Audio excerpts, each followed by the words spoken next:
Indeed, we just heard now from Cosatu and 15 other unions, including civic organizations, that handed over a memorandum of demands to the DDG not too long ago, saying that they are giving him, or rather government, 7 days to respond to a long list of demands, long-standing issues. But to talk to us further about how they're going to start doing things differently, we heard throughout the day the demands that Cosatu has with the other organizations that form solidarity with this particular march and picket. But you're saying that you're doing things differently. And time again, you have been submitting memorandum of demands and marching to Parliament.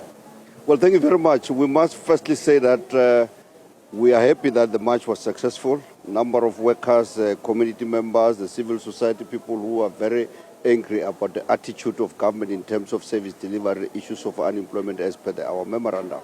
But we must also say that we're very disappointed about the attitude and the arrogance of this government. Instead of sending a politician, a minister or a deputy minister, they're sending us a junior official, a deputy director for that matter. We're very disappointed as Cosatu. And this is one of the issues that we're going to raise with the President of the Republic of South Africa. But as I said earlier on that we're doing things, we're going to do things differently.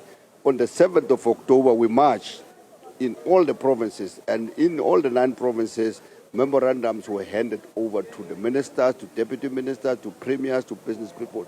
Up to now, there's only one that has responded, the mining house in Rustenburg, in relation to issues of retrenchment that we've raised with them.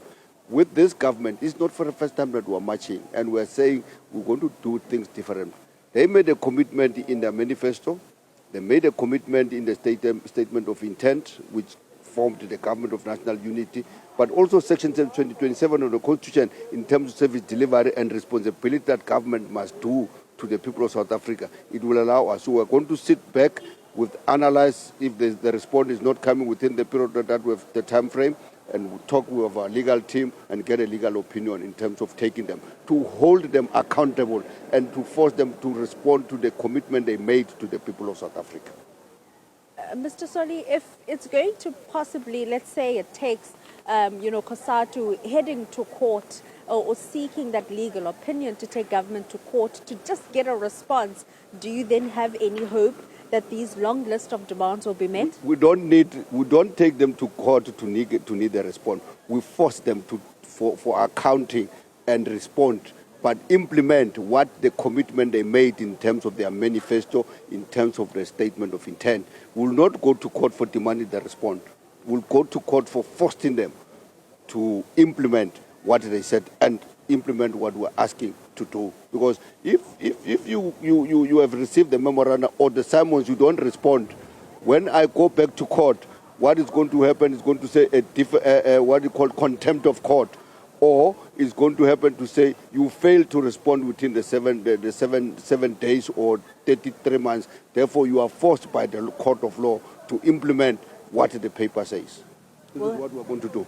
We'll have to leave it there. Cosatu and 15 other organizations calling for government to stimulate growth, which will help reduce government's debt. They're also demanding that government takes immediate steps to control and reduce prices of basic commodities like food, fuel, including electricity. Among some of the other demands is for government to break from anti-poor economic policies and prioritize gender-sensitive approaches in the physical policies rather. And that is just some of the demands that Cosatu has put forward to government to look into. We heard now from the General Secretary so far as the steps that they're going to take should government not respond to the memorandum of demands within the stipulated time frame.